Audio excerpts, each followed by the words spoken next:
రేపల్లె మళ్ళీ మురళి విన్నది, ఆ పల్లె కళే పలుకుతున్నది, ఆ జానపదం జల్లుమన్నది, ఆ జానజతై అల్లుకున్నది.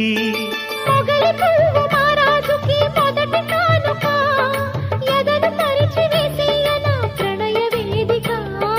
మల్లె నవ్వు మారాణి ఈ గొల్ల గోపిక, మూగ మనసు వింటున్నది మురళి గీతిక.